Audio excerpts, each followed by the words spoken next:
Hello, you're listening to Me and Paranormal You with your host, Ryan Singer. Because it's more fun to believe.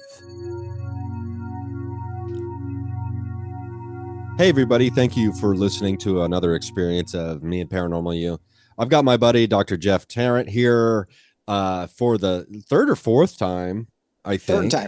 Third time. We're excited about this chat. And by we, I mean me and everybody listening, even if they don't know it. Time isn't linear. We understand that.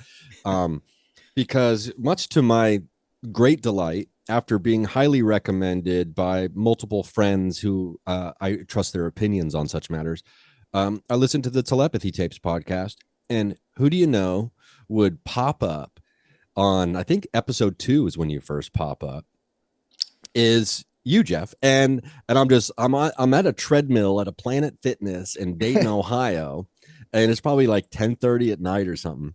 And then all of a sudden I hear you right after your intro on this podcast, and I exclaim loudly, "Oh, no shit." And just on a treadmill. And people are like, what is this guy doing over here? But so if you haven't listened to previous interviews that I've already done with Dr. Tarrant, I highly recommend you go back and do that. I can catch you up to speed just a little bit. We've got psychicmindscience.com is the main website where you can find everything that he's doing since 2012, I believe, is when you started performing experiments on psychics, mediums, channels, and trying to understand the psychokinetic ability can be measured by brain maps and other experimentation. And you have found interesting patterns in these things. And you've been kind of swallowed by this work. You also have the I believe it is the Neuro Meditation Institute, and you can go to @Neuromeditation Institute on YouTube, and there's videos that get put out constantly, seemingly it looks like on a weekly basis over there. If you're looking for help in meditation practices, and you're interested in the science that goes into meditation and all of the numerous benefits associated with that have been measured and shown. So it's time to put down the phone and do some meditation instead of all of us just talking about it all the time. Thanks for coming back again, Jeff. Yeah, no, it's my pleasure. I appreciate you having me back on. So we were chatting, and we're chatting about something else that we're working on together. Just a spoiler alert for people listening. It has to do with Florida, and something I'm incredibly excited about, a return trip that's happening, and we're going to see how all the details shake out, but I'll have more information about that obviously at a later date for people. And then we start, and I start messaging you like, "Oh, I just heard you on the Telepathy Tapes. This is so great." And then we decided, why don't we chat about this? And your involvement, season 1 is completely out. It has skyrocketed to the charts, which I wasn't aware of, but I'm really glad to hear. And will you tell me just a little bit about, for people who might be finding this podcast because of your involvement with the Telepathy Tapes and Kai Dickens project, can you tell me a little bit about how you got involved in the first place, or how they found you? Yeah. I guess the whole thing started maybe, 3 years ago now. And, Diane Hennessy Powell is kind of the main researcher on the Telepathy Tapes, who really started talking about some of these non-speaking autistic individuals that apparently demonstrate telepathic abilities. And she's been talking about this for a while. And so anyway, and I knew Diane through other connections. And Diane had contacted me and said, "Hey, we're going to be doing some more work on this. Do you want to do some brain mapping on, some of these kids?" And at this point, I knew basically nothing about any of this. And I said, "Yeah, sounds like fun, right? I mean, that's right up my alley, the kind of work that I do." And then she said, "Hey, there's this documentarian who may be wanting to make a show out of this. Would you want to be involved in that?" I was like, "Yeah, of course." And that was Kai. And so met with Kai. I'd already known Diane, and met with Kai. We hit it off, got along great. And so I kind of became part of the team.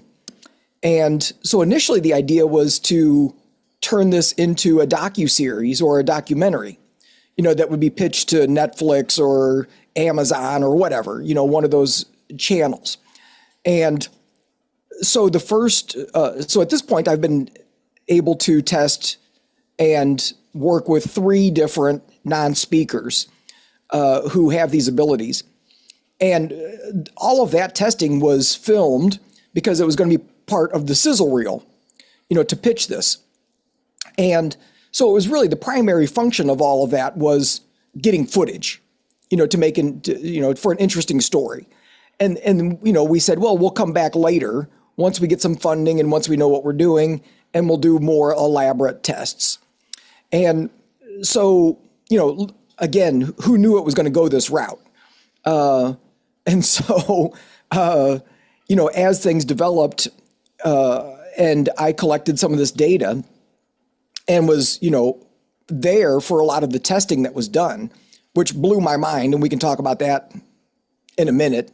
And so one thing after another, but, Kai decided to kind of go a podcast route first and to get the story out there, and then turn this into something else, film-wise later. So the Telepathy Tapes came out. It's obviously been a huge, crazy success. I didn't actually expect that to happen at all. I'm not sure what it takes for something to go viral, but that's clearly what happened. I guess you hit a big enough number and then things get a life of their own. And so, so I'm still part of the project, and we're actually talking about doing some follow-up testing and EEG imaging in the near future. So I'm really excited about that, to get back out there again. Yeah, well, I mean, speaking as someone who has listened to the whole season, the first season, and I don't know when there's plans for a second season of the podcast coming out, but obviously we'll be keeping an eye and an ear open for those. But I mean, it definitely strikes a heartfelt nerve, right? There's something about, the way it's produced and put together and edited. She does a magnificent job. You can tell she's a very skilled documentarian, and it makes me want to go watch her previous work for sure, which is on my to-do list. But it's beautifully made, because I think, like any great documentary, the filmmaker isn't in the way, right? And the subject, and specifically this subject of, the non-speakers and their abilities and their family members also, she really shines a light on them and lets them shine, because they have their own light that's shining so brightly, and it's moving, it's touching, it's heartfelt. You can tell it's not coming from a place of exploitation, which is very important, because I think experiencers in psi phenomena and the paranormal, there's so much ridicule and judgment that is experienced over the years, and you could probably speak to that as well, as a medical professional who is interested in this stuff. And that's one of the themes also touched on in this series, that I hope someday we can just not even have to have that conversation anymore. I don't know if we've really spoken about that in regards to your experience in the medical field and in science. How, your reception when it comes to, other people in the field. Yeah. And, so, I'll comment on that, but also just to follow up with what you were saying. I mean, one of the things that I was super impressed with is, Kai's integrity, and, really wanting to tell this story a certain way. And she's not really willing to bend on that. She really wants it to be this story about these individuals and their families, and, wants to make sure that they're not exploited. So I really appreciate that about the way that she has handled this. I mean, really impressive. And as far as my own experience, and I should mention, I'm not actually a medical doctor, I'm a psychologist. But it's interesting because, I've been doing this work on and off, working with psychics and mediums and healers and things for, like you said, 2012-ish or something like that. So it's been a minute. It's not like it's new for me. But it hasn't been out there in the public quite so much, except for the last few years. And as soon as I started kind of getting out there more, and then, I published a book last year, and that was really what started getting a lot of attention in terms of other people, other scientists, other colleagues that maybe didn't know I was doing this. And then all of a sudden I've got this book out there and I'm being more vocal about what I was doing. And it was funny because one of the very first things that happened was I got a cold email. I had been collaborating with a group in Germany who shall remain unnamed, but I was basically an advisor for their program, which was a science-based, very heavy science-based psychedelic integration training program. And they were incorporating some of the neuromeditation work into their program. And I actually went through their training, which was, like a year-long training. And as soon as my stuff started coming out, I got an email from them that basically said, since I've decided to engage in non-scientific work, that I wasn't a good fit for their program anymore, and essentially fired me. Wow. Which was kind of a surprise because I didn't have a conversation with them. It was basically just like, you're going down this weird path and we don't want any connection with it. And so, I was cut off immediately. And, not even a conversation. And no. And so, that was interesting. And honestly, that's been sort of probably the biggest negative response I've had. I'm sure there are other people out there who have stopped following me or stopped paying attention to what I'm doing because they think I've gone off the deep end. But honestly, I'd say there's more people who have sort of come out of the closet, so to speak, that it's like, oh, wow, you're talking about this. People who actually have interest in these things, but have kind of kept it under wraps for the same reason, that it's like, it's not okay to talk about these things. And so I've actually seen more of a positive response than a negative response. Now, with the telepathy tapes, I'm starting to get hammered a bit for my role in that, by people I don't know, just random skeptics who are, writing articles kind of slamming the science of the telepathy tapes. And the pushback is, I haven't partaken in even like glancing at the skeptical, the scientific pushback against the telepathy tapes. And now, granted, I'm all in. I'm a wild one. You know this about me. People listening know this. It strikes me as absurd that people would be so hell-bent on trying to push back against such a beautiful presentation of a phenomena that is clearly occurring. Yeah. I mean, and to be fair, some of their criticisms, I think, are valid. There's a couple of issues. One is that the telepathy tapes was not designed to be a scientific experiment. And so to look at that from that lens is a bit unfair on the surface, because it's kind of apples and oranges a little bit. You could think of what we did as a series of case studies, but case studies from a scientific perspective don't hold a lot of water. It's an instance of something interesting. And it's like, okay. And there are some valid concerns that the skeptics bring up, in terms of like the fact that in many of the experiments that we did, the person holding the letterboard, which is how a lot of these, all of them that I've worked with, how the non-speakers communicate. They communicate by pointing to letters or numbers on a letterboard to spell things out or to identify, numerical values. And a lot of times, the mom is the one holding the letterboard, right? So the skeptics can make an argument that it's like, well, there's some sort of subtle cueing going on. The mom's moving the letterboard a little bit to kind of help them know where they're supposed to go, to identify certain things.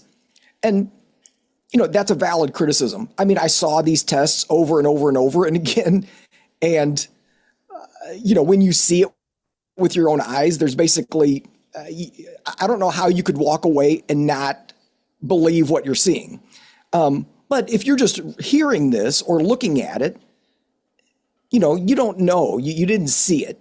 And so, it makes sense that there's going to be, it's an outrageous claim that there's these kids who are essentially 100% telepathic. They don't miss. And that's an outrageous claim, right? And so it makes sense that people are going to be like, okay, like this needs to be airtight. What you did wasn't airtight. So there's other possible explanations for what we're seeing. Can we hurry, let's sterilize this. Okay. I want to talk a little bit about the phrase outrageous claim, because I understand, and completely understand what you're saying from that other perspective. We're going to take a quick break. And just as a reminder, patreon.com /Ryan Singer. That is where you can go. And, for $3 a month, you can listen to all of these episodes without commercials. And every once in a while, even be a free member over it. You don't have to pay any money to be a member of the Patreon. We'd love to have you over there because you get free stuff too. So we're going to be right back with Dr. Jeff Tarrant. We're going to talk more about the telepathy tapes and the outrageous claims that materialism is claiming have been made by this outlandish, unbelievable that anyone would listen to this podcast.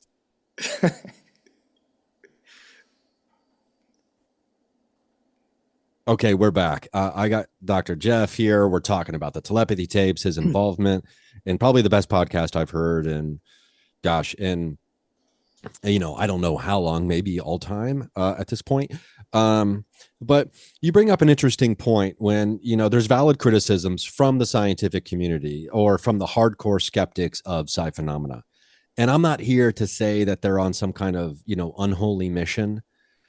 But at times, just like everything else, there will be people who, for some reason, find it their personal mission, for some reason, to try and dispel anything that lies outside of the materialistic paradigm, and even starts flirting with idealism. And I'm an idealist, so obviously I'm on board. Right from the get-go, as soon as I hear someone say maybe consciousness, and I'm like, say no more, I'm involved.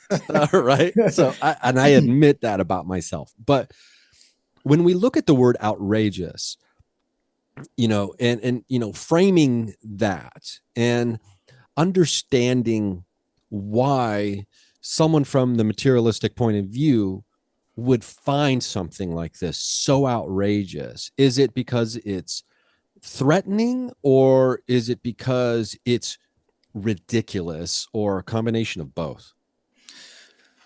I mean, I think the main issue, right, is that, I think there's a couple of things, but one of them is that, if you already are approaching this with the belief that it's impossible, that there's no way telepathy can happen, if that's your belief system and you're coming into this, then it doesn't really matter what I say or what the science says. And we see this in psi research all the time. Anybody who's been doing psi research, for, the last decades has run up against this. Like, you could build the most airtight research ever. It could be replicated dozens of times, but it's not going to satisfy the people who already have an ideology that says that this is impossible. There's nothing you can do. It's, it becomes sort of its own, almost religion, that, you can't, there's no way you can't debate it. There's nothing you can say or do that's going to change that, because it's impossible. Now, I like to be a little more open-minded, and, and it's like, well, there's a lot of things that we thought were impossible until it wasn't, right? Until, all of a sudden there's like other evidence. The reason I said outrageous claim is because, most of these kids are basically 100% accurate. And so that's what I mean by outrageous, right? Because if you look at the history of telepathy research, and there's a lot, Like telepathy has been studied for decades, and actually more like over 100 years. Telepathy has been studied from a research perspective, and the evidence is actually pretty good that telepathy exists. And even in sort of folks who communicate verbally. However, the results are not super impressive. So a typical telepathy test, you might have a sender and a receiver. The sender is looking at an image or something, and they're trying to mentally send that image to the receiver, who's in a different room, and they're isolated from each other, so there's no way there can be any cueing. And then the receiver, they might report verbally whatever they're getting, imagery in their mind or something. But then at the end of that time, they're given a forced choice option. So they might be shown 4 pictures and say, well, one of these is the correct picture. Which one do you think it is? Right? So you've got a 25% chance of just guessing and getting it right. And so with a lot of this research, they're getting 30 or 35% right, which it's statistically significant. It's better than chance, but it's not super impressive, right? You're getting a little bit better than chance with a forced choice. So then when we look at these kids, these non-speakers, it's not a forced choice. We're doing things like showing the mom. In all the cases I looked at, it was the mom who was the sender. They seem to have a stronger connection with their mom than other folks. But we could show the mom a randomized 3-syllable word, and the speller then spells out that word perfectly, and so it's not even a forced choice, right? So something like an open response, like what we're talking about, is way more difficult than having 4 choices that you pick one. So this is what I mean by outrageous, right? Like they're getting them right every time, and it's an open response. So, on the surface, that looks impossible. But yet here it is. Yeah, it looks like, hey, step right in. We've got, a marvel of the world inside this tent. You know what I mean? Just give me all of your money before you walk through the curtain.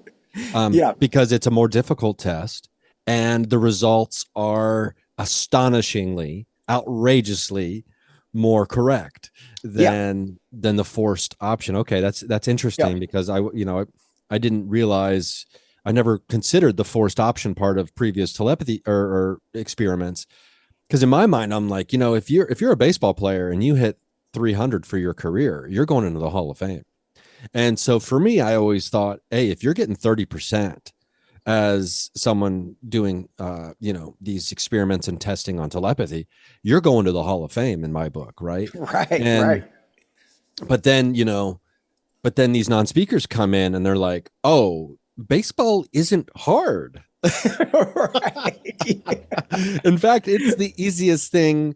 I've just always been able to be the absolute best and perfect at baseball. Right. And if someone came along in the world of baseball and never made an out and batted 1,000 or 100%, the world would probably stop playing baseball, because they're like, like, we can't, why play against this person? It's not fair anymore.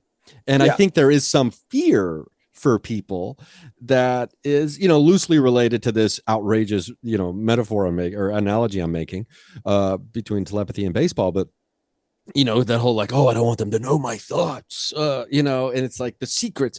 Like when we were in Florida last time, remember when we got busted at the hospital? Yeah. So Bill takes us to where he works. So Florida's, without getting into too many details about the exact location. Anyway, we get kicked out of this place that's under construction. And one of the security guards immediately, knowing that Dr. Rebecca Foster was with us, who's a psychic, because he was told by Bill, oh, they got a psychic in there checking it out. As soon as we walk out, the one security guard's like, oh, you're the psychic. Don't read my mind. Like, it's like, what's in your mind, bro? What secrets are you holding? Right?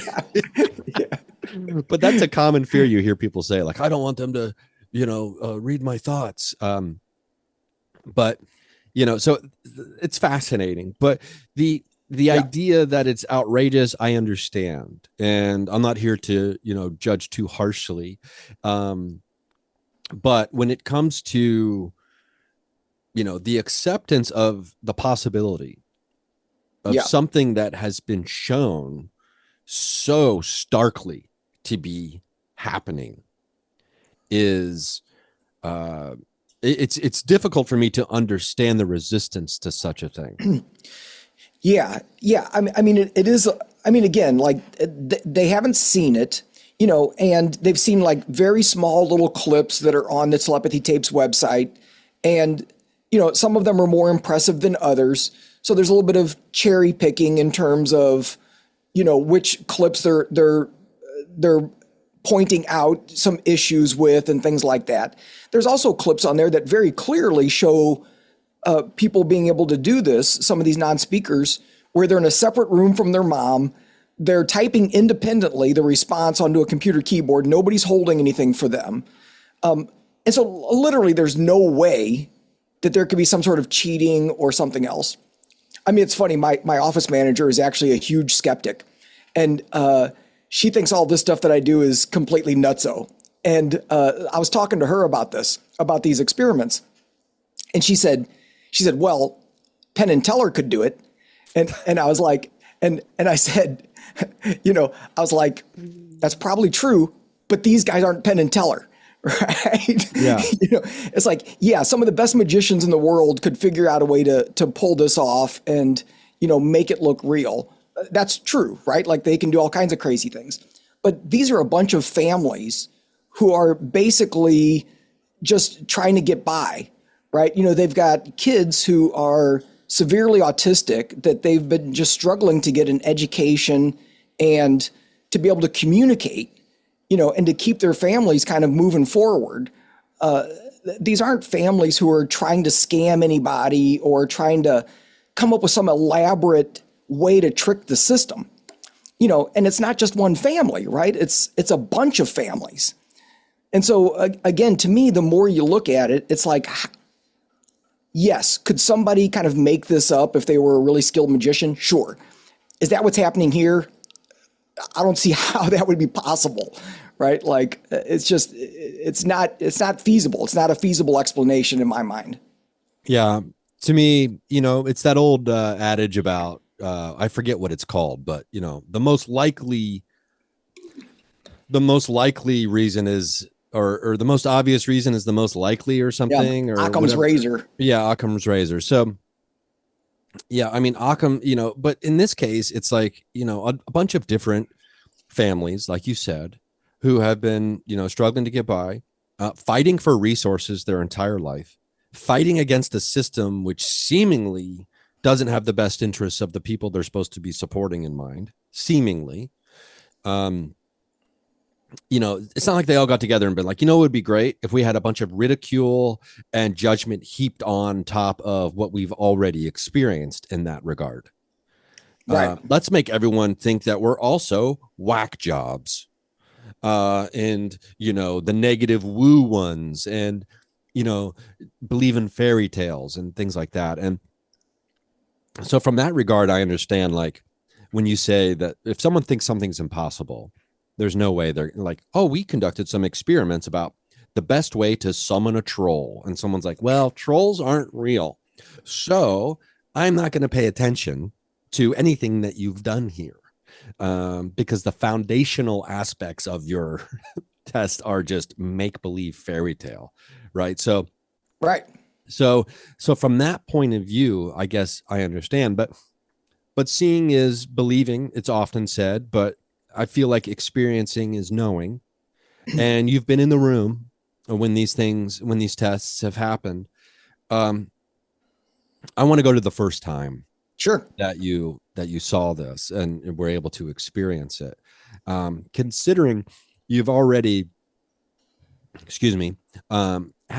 done a ton of research with amazing people. Yeah. Who show extraordinary abilities, psychic, psychokinetic, etc.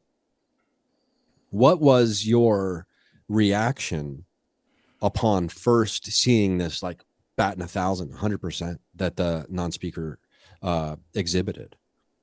Yeah. I mean, my first reaction was probably my jaw hitting the floor. I mean, again, like realistically, when I got myself into this, I really didn't know what I was getting myself into. I didn't know the degree, and I'm sure Diane told me that, oh, these kids are perfect, right? And I was kind of like, oh yeah, sure, okay, whatever.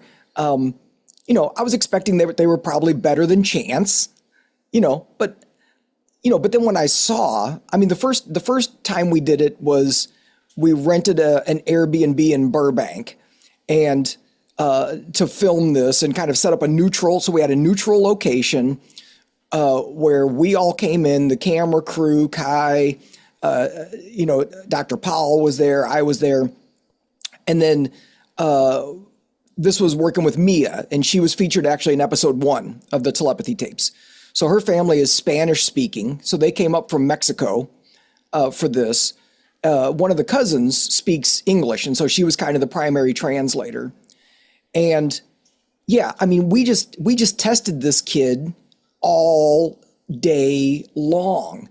And, we could set up a circumstance in which she would fail, but it was like, it's because we kept pushing the bounds. It's like, well, what if we do this? Well, what if we do this? Well, what if we do this? But if we stuck with her mom being the sender and Mia being the receiver, she just didn't miss. And we started off, and I think the very first test was a random number generator test. So they had an app on an iPad, and you could select a range of numbers. And so, I can't remember if it was a 3-digit number or a 4-digit number to start with. But, let's say it was a 3-digit number. And so you say, okay, pick a number between, you're telling the computer, between 100 and 999. And then you hit the button and it randomly picks a number. So let's say it was 642. And so Dr. Powell does this, shows it to the mom, turns the iPad face down so that nobody can see it. And all her mom does is puts her finger on Mia's forehead, and Mia immediately on the number board, 642. Very clear. There's no, there's no question that, she was very precise. She was very fast with how she did it. And, and then they just like over and over, well, let's do a 4-digit number. Let's do flashcards. Let's grab a book off of the bookshelf and open it to a random page and pick out a random word, right? Like it really didn't matter what test we did. If we had that basic configuration, she got them all right. She would spell words. If we gave her a flashcard and it was written in English, now remember, they don't speak English. She would write the word out in English, right? So like, it wasn't even like she translated it into Spanish. Yeah,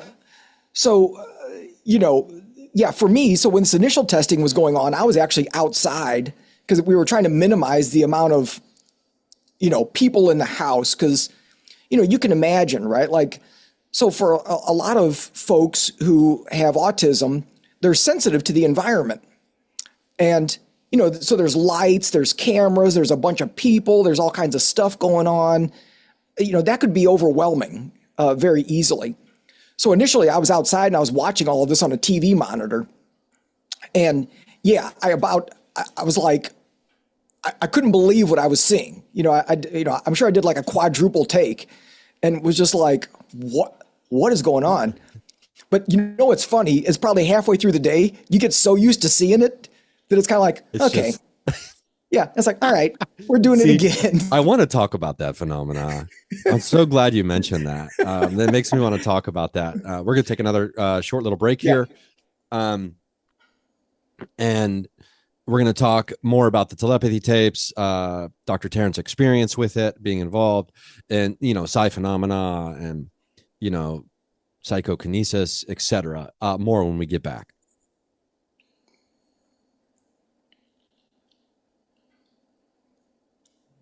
Okay, we're back. And I want to talk about I don't know what the it's an integration of unbelievable results into a believable world potentially, and how quickly it happens when one is in the midst of experiencing something phenomenal, potentially even a spontaneous paranormal experience that could not even be sought after. Someone could just be going about their day or their night.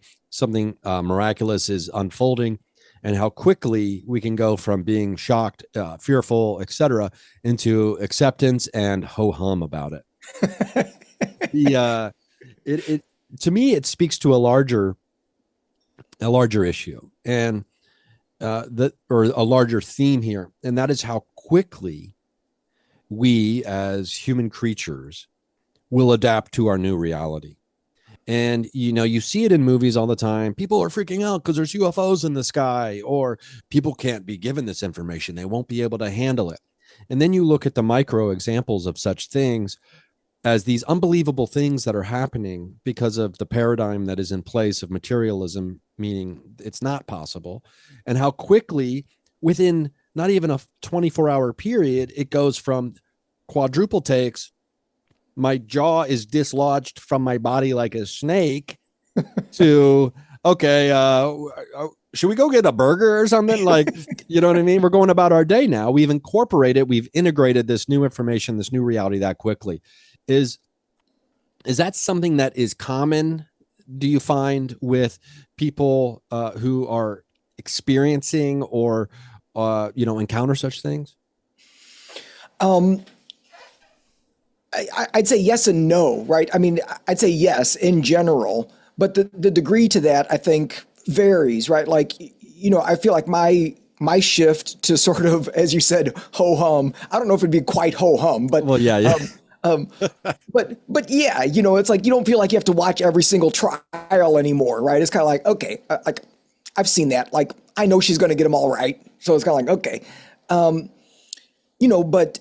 And I think that's the reason from the beginning that I didn't understand the magnitude, because the way Dr. Powell was talking about it was very ho hum. It was kind of like, oh, this is what we've got, and it's kind of like, oh, okay, all right.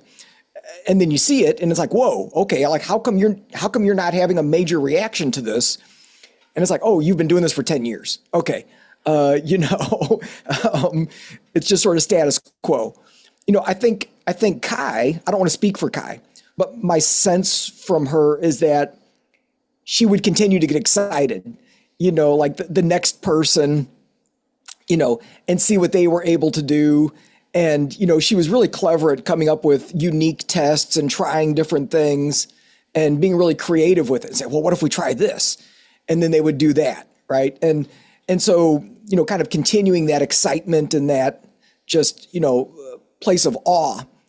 Some of the guys on the camera crew, I think it was kind of the same thing, right? Like they saw this all day long. And so I think it became a little bit more normal. But, at the end, they were still wanting to run their own tests, right? I talk about this example a lot with one of the people we were testing. His name's Houston, and just an amazing participant. I mean, he was so great. And 100% accurate, just knocking them out every time. And at the end of the day, one of the camera guys who'd been watching this all day, but his job is to film and stay out of the way. So, he was doing his job. At the end of the day, we're packing up everything and putting it all away. And he just decided to do his own little test and wrote a word on a piece of paper and held it to his chest and went up to Houston and just said, hey, do you know what word I've got written on this piece of paper? And, of course, Houston spelled it perfectly, friend, Friend. And it was like, which was cool because, he had his own personal experience with this, which was kind of cool. And it was clear that this wasn't his mom. This was just some random camera guy that Houston had no contact with all day long. And so again, like, some of these individuals, their abilities extend much further than, just with their mom. It seems like it's the strongest with their mothers, but then some of them can do it with virtually anybody. Yeah. And it speaks to the paranormal is personal. And, the nature of, I think in a bigger level, on a bigger level, personal relationships are important. And maybe science can be too sterile when it removes all relationships from, and now it's I think, I'm not a scientist, but science is obsessed with the relationship between things, what causes cause and effect. But there's a different kind of relationship that exists between things and between creatures and animals. And there's emotion, there's memory, there's all kinds of stuff. And I think maybe science is flawed in that it has too narrow a definition of what a relationship is between things. And specifically with the non-speakers, I want to touch on this point too. And you've been around a few of them. They're people. And just because they can't speak doesn't mean they don't understand what you're saying and that they don't understand what's happening. One of the first images, and this has always kind of popped into my mind, and to me it's always been such a heartbreaking thing, was people with like advanced Parkinson's. I think of Muhammad Ali, and people see this guy who used to be a champion, used to be the peak of physical and wit, for days, so funny.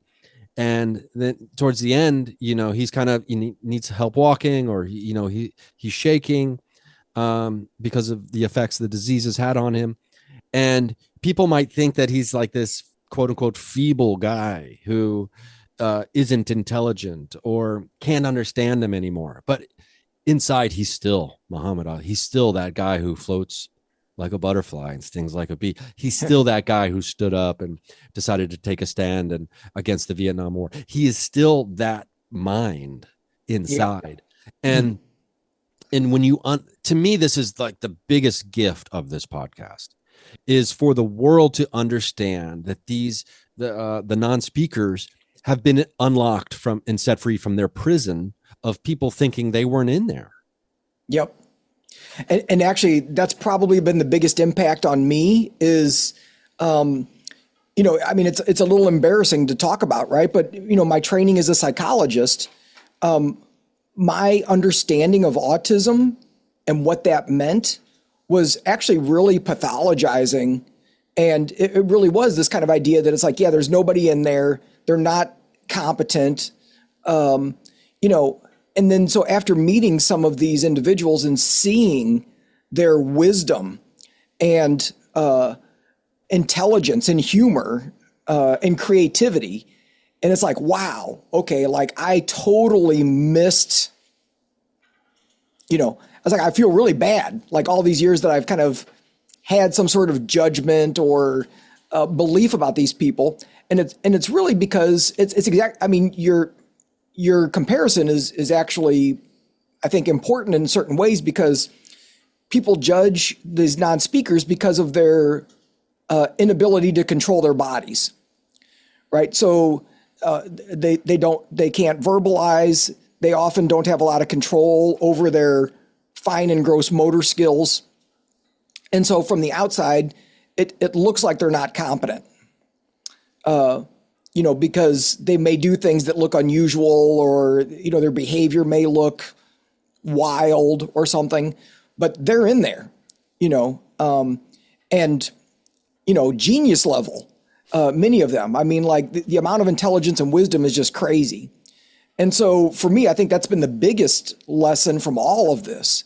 I mean, yes, the telepathy is amazing, but really having a very different understanding. And not even with them, like it started to carry over in other parts of my life where I catch myself having a judgment about somebody based on how they look or what they're doing or what's happening. And I'm starting to catch myself now and go, hey, you don't know. You don't know what's going on inside. Just because what you see, that doesn't necessarily mean anything. And so it's been actually really positive and growthful for me in that way.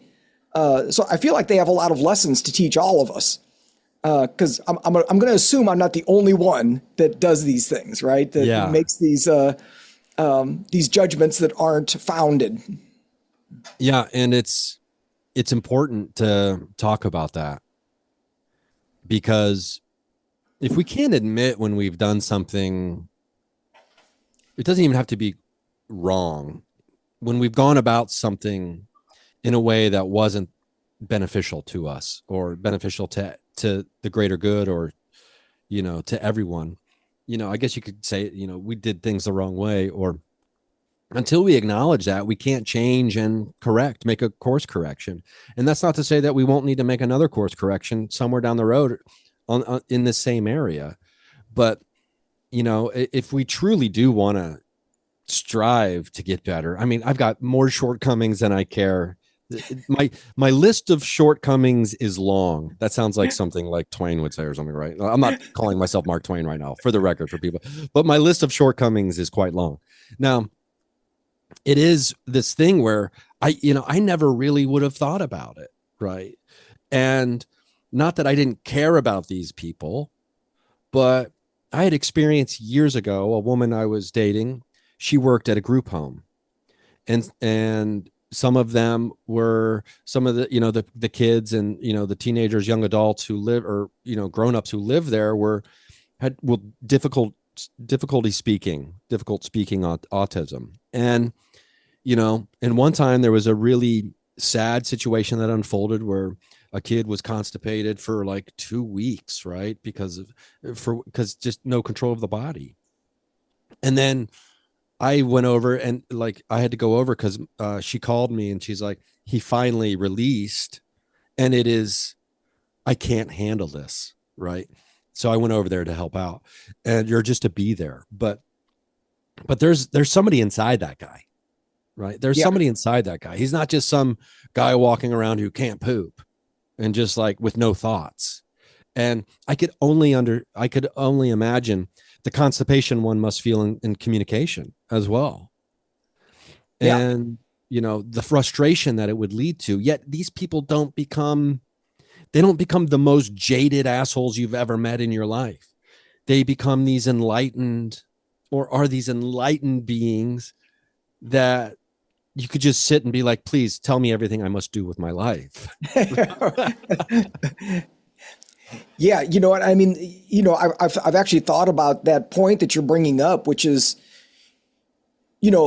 after you understand that it's like, no, they know what's going on and they're aware of everything that's been happening. And it's like, oh my God, how could you go through all of that and not just be bitter and resentful and angry? And instead they're actually extremely loving, and seem, as best I can tell, extremely non-judgmental to everybody else. Even though people are judging them, it's like they don't reciprocate that, and it's like, wow. So yeah, you might be right that, they're sort of enlightened beings, because it's like, I don't know, I couldn't do that. If I'd been treated that way, I can guarantee I would be resentful, pissed off, and generally unpleasant, to be around. Right. It's like the origin story of every great villain in cinema or in books. Someone who's been wronged over and over again and becomes like the world's greatest villain because of it. Right. And yet they don't do that. You're right. And they don't take that track. And, and considering, it's so remarkable to me. And it's awe-inspiring. It's emotional. And, I'm walking around the park listening to, I think it was episode 8. There's this really fascinating part of the series where, one of the non-speakers is traveling in the dream world to try to wake up their mother in the dream world. And I can't help but think about the same woman who worked with, the connection is no coincidence. The same woman who, she's a friend of mine. She's been on the show before. Her name's Erica. And she has these lucid dreams, right? And extremely vivid. And she had to take control because they were nightmares. And then she would go around, she would find people's dream selves, and she would be trying to wake them up. And so as soon as I'm hearing this in the telepathy, I'm like, oh my God, I heard about this like 8 years ago from someone I know. This is crazy. She's like, I got so close to being able to try to wake certain people up, but I was never able to get them. It's like I'd have these conversations and they'd be like, wait, so you mean I'm asleep right now? I'm like, yeah, just wake up so we can go fly through space and time. And it would never happen. But I'm wondering what, part of me, it starts to think like, okay, well, are the telepathy tapes too successful? Or is the government coming in to try to take these kids, these people and use them as tools and things like that, right? And I'm like, don't even let your brain go that way. I'm wondering where do you think actually, we do have to take a little break here again. Okay. And we come back, let's talk about what we think the trajectory of maybe some of this research and where it potentially could be going in the future and the impacts of that. So we're going to be right back with Dr. Tarrant talking about more about the telepathy tapes, telepathy, psychokinetic abilities, and the like.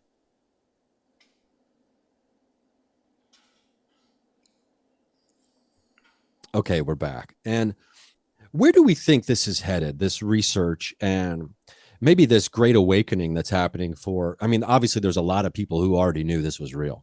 Yeah. And we're talking about, the teachers, the people who worked with the individuals who all possess. That's the fascinating thing, where they say all of us do this. All of us can do this.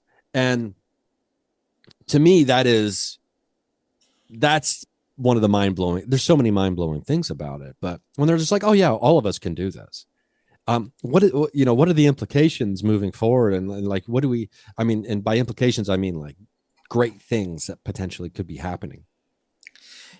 Yeah. And, there's a few different ways to kind of, think about that question, right? Because certainly from a research perspective, I think this is going to spur a lot of research interest. And in fact, I've got I'm working on another study to move this forward, right? To address some of the things that the critics bring up, to make sure we control for everything that we can possibly control, and just to get clean data, right? And again, it's not going to convince, if you've already made up your mind, no data that I collect is going to change your mind. I understand. But I think it's important to have something that's really solid, right? That is airtight. And so, there's going to be more of that research coming. And of course, partly what I'm doing too is looking at brainwave activity and what's going on in the brain when these non-speakers are engaging in telepathic abilities. And so, I think that's going to be interesting and useful as well, because, will it be possible to use that information to help the rest of us figure out, well, how do we shift ourselves into a space where maybe we can tap into a similar way of communicating?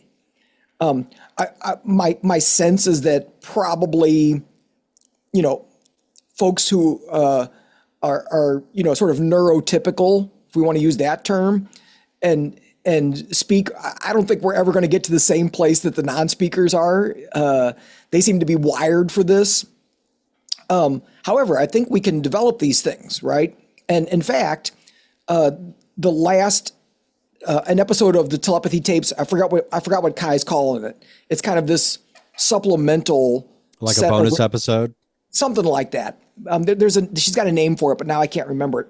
Anyway, she just dropped the first one like a couple days ago, and it's actually talking about this guy named Dan, who, he's not autistic, he's verbal, and through a series of events, he kind of taught himself how to get to a space where he can, he's been able to 3 times, I think, go to the Hill, which is this place that the non-speakers talk about, where they all meet in kind of psychic space to hang out and talk with each other.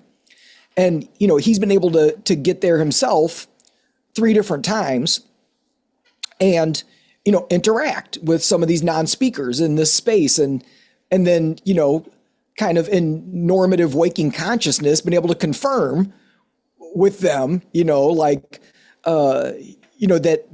was actually real, that it wasn't just a made up hallucination or a dream or something else. And so, again, to me, it kind of points to the idea that, well, maybe we can all get there, in one way or another, or at least start to open up these capacities. And in fact, I forgot what episode it was, but one of the non-speakers talked about that this is our evolution, that this is where things are going. And I find that interesting because I know, some of the folks who are into UFOs and UAPs and aliens and that sort of thing. One of the common things that comes out is that aliens communicate telepathically. And some people hypothesize that they're our future selves.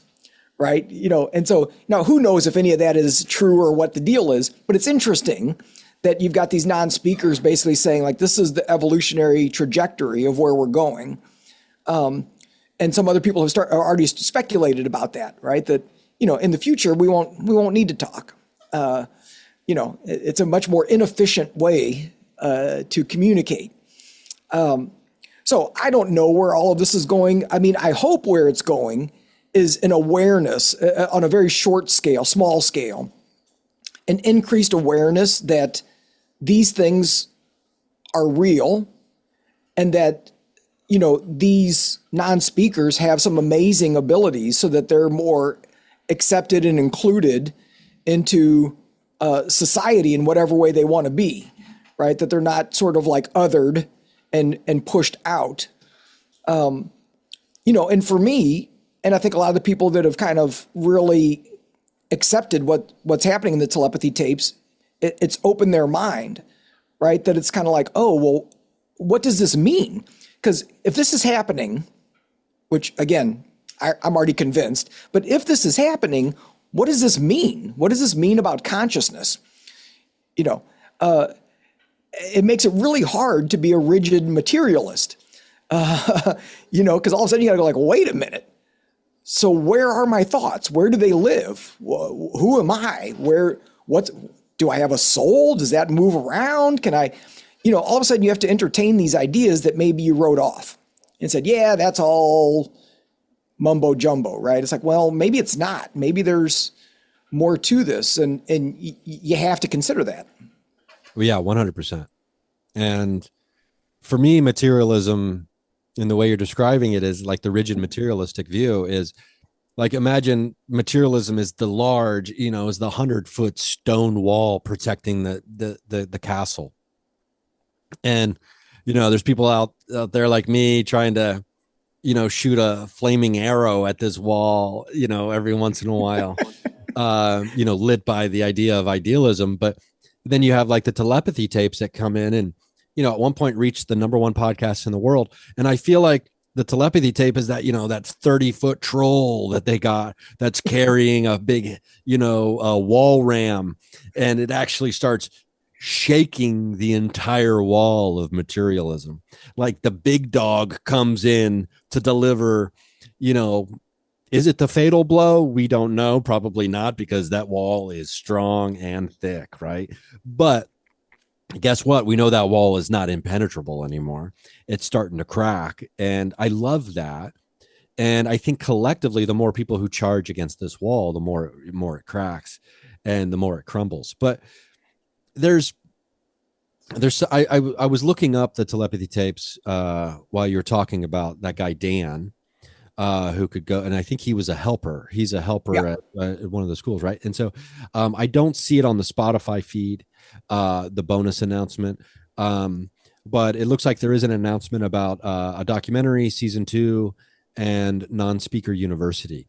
But I haven't been able to find the bonus episode yet on the website. But the website is the telepathytapes.com, in case you're wondering. So, which, if you haven't seen it already or listened to it already, I highly recommend it. But I have skeptical friends who have actually listened or started to listen to this. And I want to get your perspective on this as we kind of put a bow on it. Sure. For me, I think it's very early on. Kai mentions, and then it turns out the dominating, paradigm or idea of our world is something called materialism.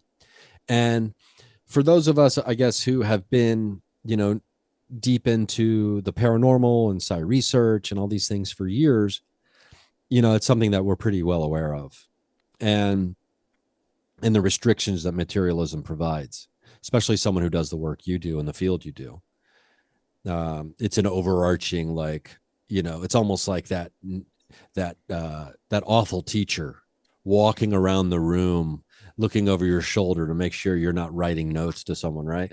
Like, it's like, no, we stick to the curriculum. Jeffrey, what are you doing? But when it comes to, I think, people who aren't into this stuff at all, I describe this podcast as a great way to, a great introduction to the world of the paranormal and psi research. Because I think one of the brilliant things that she does is she holds your hand and walks you through, especially if you're coming from deeply embedded in the materialistic world, which most people are. And she holds your hand and tries to help you, at least, if not walk out of the room of materialism, at least stand up from that beanbag chair you've been sitting in your whole life and stretch your legs a little bit and maybe think that it's possible you might want to walk out the door and see what else is out there. Now, do you think that when it comes to, I don't know, maybe when you first started your career, do you see a drastic change in the willingness and the openness of researchers and the world in general to be acceptance of things other than the dominating materialistic worldview? I mean, it's an interesting question. And, I don't know that I have the exact answer, but it does seem like, especially in the last few years, that there seems to be this subtle shift toward being more open to certain things. And I'll give a simple example. So last year, there was a research study that was published that was looking at psychokinesis. And, they set up a pretty elaborate research study to kind of zap the frontal lobes of research subjects to inhibit their frontal lobe temporarily to see if that improved their psychokinesis abilities and things like this. And again, sounds a little far out, but this was published in a very well-respected journal called Cortex. And it was like, when I saw that, I mean, first I was super excited, but then I was also like, whoa, like, okay. Like normally stuff like that would get published in journals like, something devoted to psychic research. Like the ASPR journal or something, or alternative and complementary, stuff, right? Like something that is already putting themselves out there is kind of being on the fringe a bit. And this is like, mainstream, the name of it's Cortex. It's about the brain, right? It's like, and it's like, wow, interesting. And, smaller scale, I did my own little small replication of that same research and presented it at the International Society for Neurofeedback and Research, which it's a much smaller scale, but I was shocked that they accepted it, right? Because it's like, I'm talking about stuff that's kind of out there, but they accepted it for a presentation at this conference. I was like, I was like, interesting. And actually, it was really well attended, the talk was.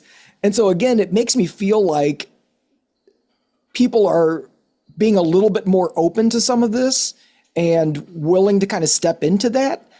Now, hopefully I'm not just biased from my own weird little worldview. Hopefully that this is true, what's happening, but it sure feels that way. Well, and again, even, circling back to the UAP stuff, right? Like the kind of attention that's starting to get, in, news media and whistleblowers coming out and folks that have worked with the government, right? It's starting to get this air of legitimacy that it hasn't had for a long time, right? And, we know that the government is studying these things, we've got these high level people saying this is real, and so again, I feel like it's starting to shift some sort of idea that people have that's like, wait a minute, like we can't pretend like this isn't happening. Here it is. It's right in front of your face. They're giving it to you. So again, maybe the telepathy tapes is a part of that, right? Like you said, kind of like just chipping away. Oh, by the way, I wanted to go back to your metaphor of battering down. You've been watching too much Lord of the Rings, I think, but hammering at this wall of materialism. And what I think is really beautiful or ironic is that, the non-speakers who are the ones knocking this wall down are the most gentle, humble, spiritual people possible, right? So it's like, so somehow they're the ones who are getting the job done, right? It's like maybe a battering ram isn't the best way to do it. Yeah, exactly. Maybe it's, hey, just, try to fully understand that the wall isn't there. Right. We put the wall up the whole time. Yeah. There is no spoon. Yeah. I mean, it is, it's beautiful and it's wonderful to think about, and it inspires hope. I hope it does for other people when they think about these things. And, I feel like we should give a shout out to all the non-speakers involved in telepathy. And, we can send them thoughts of love right now because we know they're hearing it. And we thank them for their participation, and God, I mean, just their grace under fire, a lifetime of fire. It's really, really confounding to someone who, might also be slightly bent towards, I told you so kind of behavior. Right. And, we got to melt that away. And I think they do such a great job of leading by example, leadership by example. And as opposed to just, standing on a soapbox with a megaphone telling us how to live our lives, they're just literally showing us how to. Yeah. And it's just so beautiful. And it's also a final note. I imagine the daily life of Dr. Jeff is just this. It's like I imagine like some laboratory where there's almost like, oh, I found an old brain and where I'm talking to it. It's in like a jar or something, like it's got wires hooked up to it. But it's like such a fascinating calling, and the experiments that you're undertaking and all the different projects you're involved with. I appreciate you making the time to chat as always. Oh, I appreciate you having me on. I love talking about this stuff. And, anytime you're desperate for a guest, just let me know. And, I'm going to send you a phone it'll be like a purple phone. And every time that phone rings, it's me calling with the record button. And just as a reminder, people can go to psychicmindscience.com. You can find out everything about Dr. Tarrant there. There's 2 books. The book that really kicked off the interest, that you were talking about was becoming psychic, I believe, right? That's the second book. Yep. So I've got that book. You should check it out. There's things in there. It's an interactive book, so it's great. You can also go to Meditation Institute. Find that on YouTube for weekly videos to help your meditation practice and tap into your powers. Anything else you want to leave the listeners with here today? No, I think that's it. And I appreciate you, having me on and sharing this, and hopefully it'll initiate some more people kind of checking this out and opening their minds even more. Yeah, 100%. And we are so excited about the future of the telepathy tapes, and your involvement with that. What a beautiful project. One of those things that's just like, oh, chef's kiss. This is wonderful that it's out in the world. And also other projects that you and I are involved in that I'll be excited to share with people once those materialize a little bit more. But there's some really fun stuff getting cooked up in the supernatural oven over here. So again, Dr. Tarrant, thank you for being here. And we look forward to the next chat, which will be sooner than you think, probably after filling out that option. All right. Awesome, man.